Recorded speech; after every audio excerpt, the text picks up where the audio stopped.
Ladies and gentlemen, Champions Arena has now been out for quite some time. Today, I'd like to take the time and, because we're getting a bunch of downloads, hitting over 30,000, I'm sure a bunch of new people are coming. It's time to make a tips and tricks guide for Champions Arena. If you didn't know who I was, I am the creator of the Champions Arena Hub. I'm a content creator on Gala Games, but primarily here, I love Champions Arena and I've been playing it a lot. Hydra has been growing a lot. It's been pretty insane here, but I want to go over Champions Arena here because I feel like this is a game that's kind of hard to understand what you're actually supposed to do as a free-to-play player in this game.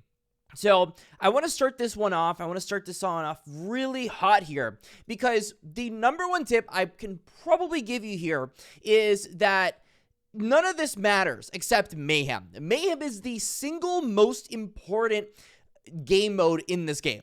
Nothing else really matters. Explorations are cool. They're awesome. They cost 10 essence. These essence are found either by dismantling champions or as part of quest rewards. They're also on the cash shop.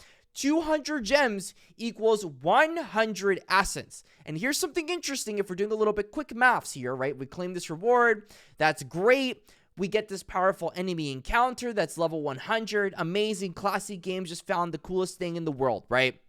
But if you waste one essence to scan the world, right, you'll go ahead and you'll notice that this level 30 raid just popped up and it only costs 2 essence. And you can actually find really good gear off of here, but even more important, this right here, the massive mixed items.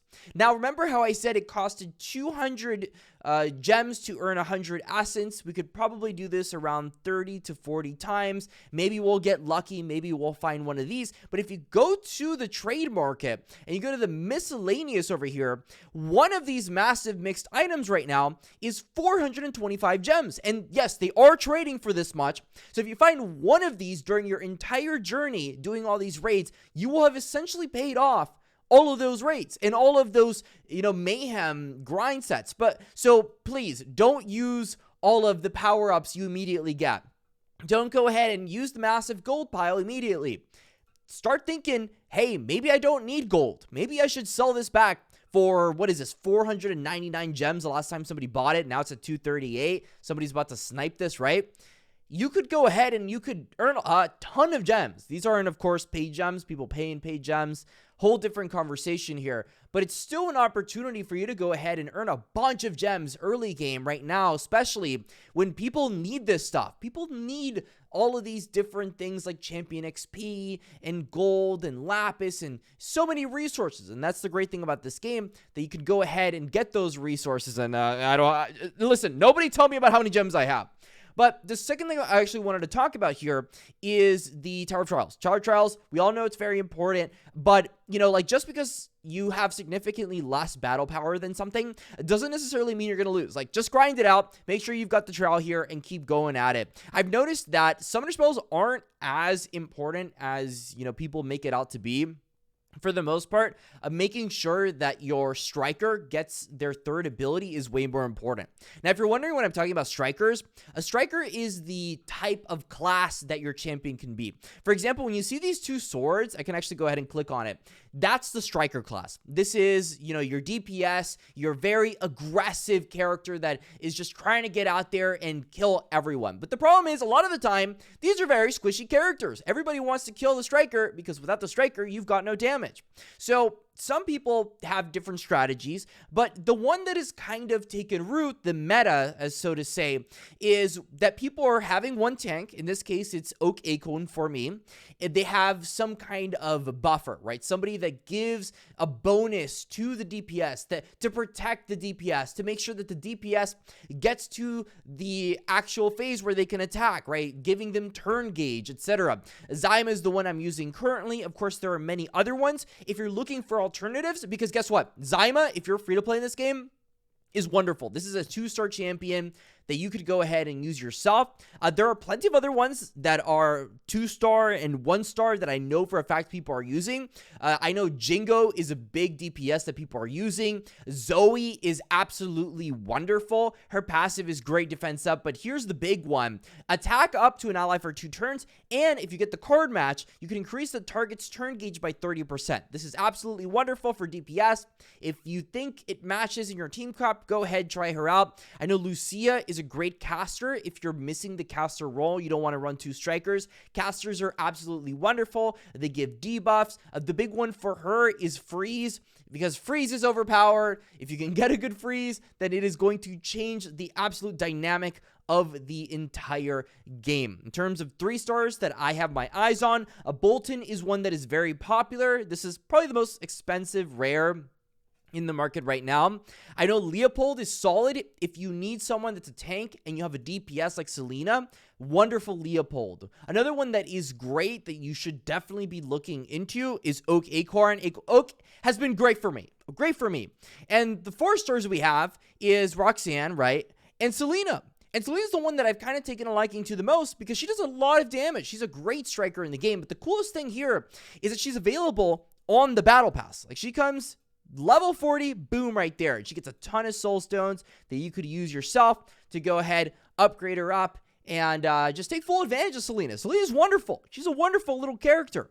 And the cool thing about Selena is that because you can get her from the battle pass, typically speaking, if you're going to end up paying for something, she tends to be on the cheaper side. Like, if we can go over here and look for Selena for quite some time, we'll see the rares right there. See, 440 gems compared to like 887, and these are selling, right, for that amount of gems. So people are leveling their Selena up. They're trying to get things. But the cool thing is, check this out. If you're going for 2-stars, they're like 50 gems right now. They're practically free. It's free real estate right now in this sphere. So, you know, a ton of different deals that you can go ahead get there.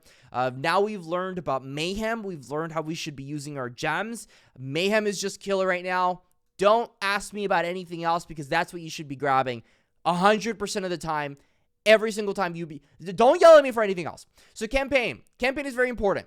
Probably the most important thing because idle rewards are based off of campaign. All of those little boosts that you've got that go small amount of champion experience 2 hours, you get them off of your campaign level. So in terms of campaign, I have noticed that if I just spam auto over and over, most of the time eventually I'll have a good chance at winning.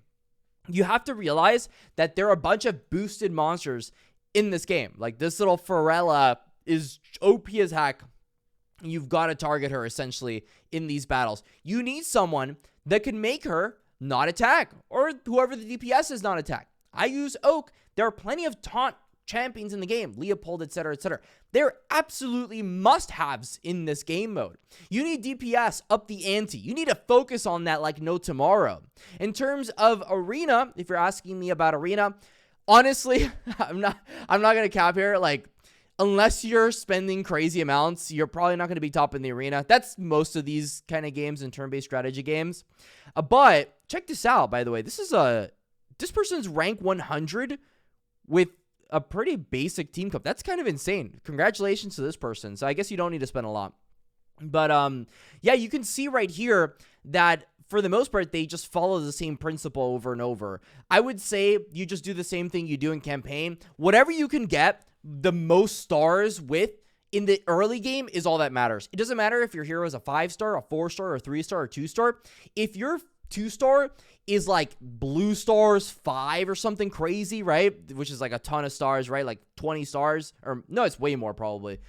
Then that would, you know, perform significantly better than a 5-star legendary. So it's important early game to focus on the lower tier champions because those are going to be a lot harder to actually get into a team comp if you're not spending a lot, which I imagine most of you probably aren't. So I hope you enjoyed these tips and tricks. I wanted to keep it quick. In terms of Lapis, you already know what to do. You should be able to pretty much do everything with the few things that I've given you. It's a lot more simple than people really make it out to be. So until the next time, stay classy, join Hydra, use Hydra for the lowest fees in this game, and that's all.